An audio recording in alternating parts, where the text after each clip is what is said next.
પાકિસ્તાન દ્વારા મિસાઇલ હુમલાનો પ્રયાસ નિષ્ફળ, ભારતમાં કોઈ નુકસાન નહીં, સંરક્ષણ મંત્રાલય. ભારત અને પાકિસ્તાન વચ્ચે ઘર્ષણ વધ્યું છે ત્યારે પાકિસ્તાને ગુરુવારે જમ્મુ, પઠાણકોટ અને ઉધમપુરમાં સેના સ્ટેશન ઉપર મિસાઇલ ડ્રોન વડે હુમલો કરવાનો નિષ્ફળ પ્રયાસ કર્યો, જેમાં ભારતીય એર ડિફેન્સ સિસ્ટમ દ્વારા તમામ પાકિસ્તાની મિસાઇલ અને ડ્રોનને આકાશ પર જ તોડી પાડવામાં આવ્યા હતા. જો કે આ હુમલામાં કોઈ પણ પ્રકારે ભારતને નુકસાન ન થયું હોવાનું સંરક્ષણ મંત્રાલયે જણાવ્યું હતું. ભારત પોતાની સાર્વભૌમત્વની રક્ષા કરવા અને લોકોની સુરક્ષા સુનિશ્ચિત કરવા માટે સંપૂર્ણપણે તૈયાર છે તેવું જણાવવામાં આવ્યું હતું. સંરક્ષણ મંત્રાલયે કહ્યું કે આંતરરાષ્ટ્રીય બોર્ડર નજીક જમ્મુ, પઠાણકોટ અને ઉધમપુરના સેનાના સ્ટેશનોને પાકિસ્તાની મિસાઇલ અને ડ્રોને નિશાનો બનાવ્યો હતો, પરંતુ તમામ મિસાઇલ હવામાં જ નિષ્ક્રિય કરી દેવાઈ હતી, જેમાં કોઈ પણ પ્રકારે ભારતમાં નુકસાન થયું ન હતું. સ્ટાન્ડર્ડ ઓપરેટિંગ પ્રક્રિયાઓ અનુસાર તમામ જોખમોનો નાશ કરવામાં આવ્યો હતો. ભારત અને પાકિસ્તાન વચ્ચે વધતા તણાવને કારણે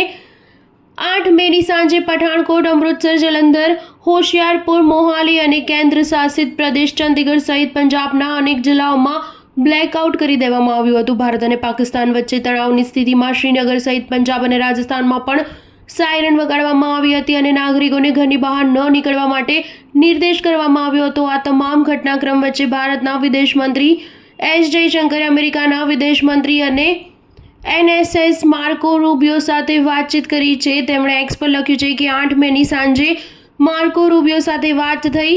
આતંકવાદ સામેની લડાઈમાં ભારતને સહકાર આપવાની અમેરિકાની પ્રતિબદ્ધતાની ખૂબ પ્રશંસા કરું છું. તેમણે સરહદ પારના આતંકવાદ સામે ભારતના લક્ષિત અને સંતુલિત પ્રતિક્રિયા પર ભાર મૂક્યો છે. સ્ટાર ન્યૂઝ 7 હંમેશા સચ્ચાઈની સાથે.